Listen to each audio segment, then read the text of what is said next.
Hi friends, welcome back to our channel GS/MS। आज हम पढ़ने जा रहे हैं हिस्टोरिकल पीरियड या फिर ऐतिहासिक काल। हिस्टोरिकल पीरियड या ऐतिहासिक काल।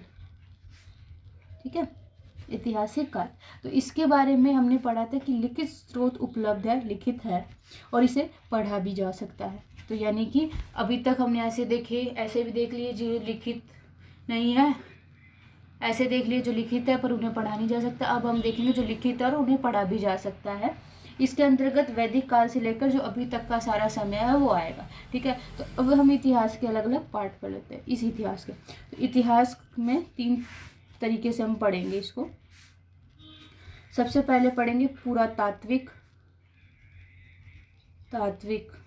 जो हमें आर्कियोलॉजिकल उससे पता चलता है। फिर हम पढ़ेंगे विदेशी यात्रा एंड फिर हम पढ़ेंगे साहित्य। ठीक है, तो पुरातात्विक में कौन कौन से आते हैं? सिक्के और अभिलेख। सिक्के यानी हमें जो कॉइन मिले उस टाइम पे, और अभिलेख यानी जो दीवारों पे लिखा हुआ मिला है, पत्थरों पे या कुछ ऐसा, वो सब। ठीक है, विदेशी यात्रा में कौन कौन उस टाइम आया, कौन किसके टाइम आया, वो पढ़ेंगे। साहित्य 2 तरह के होते हैं, एक तो होते हैं धार्मिक साहित्य, एक होते हैं गैर धार्मिक। ठीक है, धार्मिक और गैर धार्मिक। धार्मिक में कौन कौन से आते हैं? धार्मिक में भी 2 आते हैं, ब्राह्मण और गैर ब्राह्मण। गैर धार्मिक में तो जैसे चाणक्य की पुस्तक है अर्थशास्त्र, तो मतलब वो किसी धर्म से रिलेटेड तो नहीं है, बट है तो एक वो साहित्य, बहुत बड़ी बुक है, राइट। तो वो किस में आ जाएगी? गैर धार्मिक में आ जाएगी। अब देखो ब्राह्मण वाले में कौन से आएंगे? सबसे पहले आता है वेद, फिर आता है उपवेद, फिर आता है वेदांग। इन सब में सबको कन्फ्यूजन होती है, इस बार हम ये सारी कन्फ्यूजन क्लियर कर देंगे। फिर आता है पुराण, उपनिषद और फिर आता है महाकाव्य। ठीक है, महाकाव्य। और गैर ब्राह्मण में कौन आते हैं? जैन और बौद्ध, क्योंकि है तो ये भी धर्म ना, तो जैन धर्म, बौद्ध धर्म, इनकी जो बुक्स है इनके बारे में क्या है वो सब हम पढ़ेंगे। तो सबसे पहले आइए हम शुरू करेंगे इतिहास, उसका पुरातात्विक, और सबसे पहले हम शुरू करेंगे सिक्कों से। ठीक है, तो हम सबसे पहले हम शुरू करेंगे सिक्कों से। तो सिक्का यानी कि कॉइन। सिक्का क्या होता है? कॉइन। कॉइन की स्टडी को क्या कहते हैं? न्यूमिस्मेटिक। ठीक है, न्यूमिस्मेटिक ये है। इसमें क्या है, उस टाइम में क्या बोले, टेराकोटा का सिक्का मिट्टी का बना था, या सिंधु सभ्यता में था। तो कह सकते हैं कि सिंधु सभ्यता में हमें टेराकोटा के सिक्के यानी मिट्टी के सिक्के मिले, टेराकोटा के सिक्के मिले, मिट्टी के सिक्के मिले। फिर आता है मौर्य काल में हमें कैसे मिले? मौर्य काल में आहत या पंचमार्क के सिक्के मिले। आहत के जो सिक्के, इन पे लिखावट नहीं होती थी, लेकिन सिर्फ चित्र बने हुए होते थे। ठीक है, कुछ ना कुछ चित्र बने होते, ऐसा कुछ लिखा हुआ ऐसा कुछ नहीं होता, सिर्फ चित्र बने हुए होते थे। और ये क्या था? फर्स्ट ये धातु का सिक्का था, पहला धातु का सिक्का था ये। ठीक है, ये पहला क्या था? धातु का सिक्का था। फिर आता है पर्ण, चांदी के सिक्के थे जो मौर्य काल में प्रचलित थे। पर्ण जो थे वो मौर्य काल में थे और पर्ण थे वो चांदी के थे। सीसा जो है, सीसा के सिक्के कहाँ मिले? ये सातवाहन के टाइम में मिले, सातवाहन के टाइम में सिक्के मिले। पहली बार जो है सोने के सिक्के का प्रयोग किसने किया? पहली बार सोने के सिक्के का प्रयोग किसने किया? यूनानी शासकों ने चलाया। ठीक है, तो हमने क्या पढ़ा? 5 पॉइंट एक बार हम देख लेते हैं। हमने कौन कौन से पढ़ा?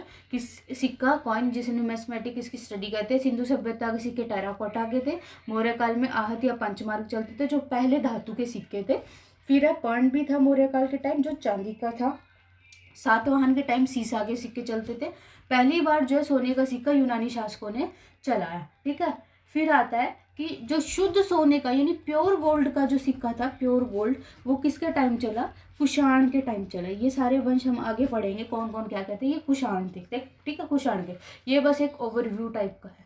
फिर आया सबसे ज़्यादा देखो, एक चीज़ होती है प्योर गोल्ड है तो वो लिमिट का बनेगा नहीं, फिर क्या कह रहा है कि बहुत ज़्यादा मात्रा में यानी बहुत ज़्यादा क्वांटिटी में, और सबसे ज़्यादा अशुद्ध सिक्के किसके समय में हुए, वो गुप्त काल के सिक्के में हुए। और ये उस टाइम शासक कौन था, स्कंदगुप्त था। तो हम कह सकते हैं कि स्कंदगुप्त के टाइम के समय में सबसे ज़्यादा अशुद्ध सोने के सिक्के मिले, अशुद्ध सोने के सिक्के मिले, यानी सबसे ज़्यादा अशुद्ध सोने के सिक्के मिले स्कंदगुप्त के टाइम में। ठीक है, फिर आया कि चांदी का सिक्का फिर से आया। ये कब आया, चंद्रगुप्त टू यानी चंद्रगुप्त सेकंड, जिसे विक्रमादित्य भी बोलते हैं, विक्रमादित्य इसके टाइम में जो चांदी का सिक्का था फिर से चलन में आया, चांदी का सिक्का आया। ठीक है,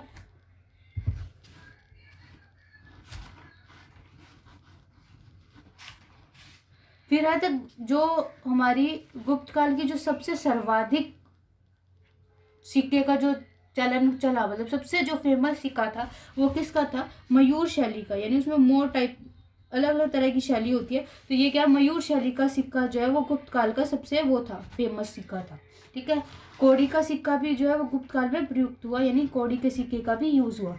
चमड़े का सिक्का जो है वो हुमायूं ने चलाया, चमड़े का। अब आप सोच सकते हैं कि चमड़ा तो हर किसी के पास मिल जाएगा। चमड़े का सिक्का हुमायूं के शासनकाल में शहाबुद्दीन ने स्टार्ट किया। किसने किया, शिहाबुद्दीन ने स्टार्ट किया, शिहाबुद्दीन ने जो है वो स्टार्ट किया। ठीक है, फिर आता है रुपये की स्टार्टिंग, रुपये की स्टार्टिंग किसने करी,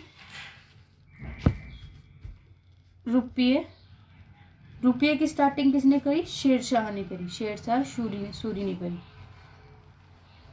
सूरी ने रुपये की स्टार्टिंग करी। ठीक है, फिर आता है दाम भी जो है वो, देखो शेरशाह सूरी ने अलग अलग तरीके से करा। जो रुपया था वो किसका था, मिडिल क्लास का था, दाम था वो पुअर क्लास का था, और अशरफी यानी सोने की थी, अशरफी ये जो है वो सोने की थी, रुपया चांदी का था, और ये नॉर्मल धातु का था ये। ठीक है, तो ये 3 तरह किसने अलग अलग मतलब कैटेगरी के लिए अलग अलग सिक्के जो है वो इसने स्टार्ट किए। ठीक है, अब आता है इसके बाद हमने ये सिक्कों का हमारा कंप्लीट हो गया।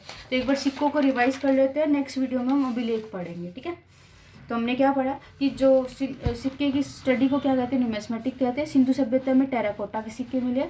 मौर्य काल में आहत या पंचमार्ग या पहली धातु का सिक्का मिला। पर्ण यानी चांदी का सिक्का हमें मौर्य काल में मिला। सीसा सातवाहन के टाइम में मिला। पहली बार सोने का सिक्का यूनानी शासकों ने दिया। प्योर गोल्ड का सिक्का कब चला, कुषाणों के टाइम चला। स्कंदगुप्त अशुद्ध सोने के सिक्के चलाए।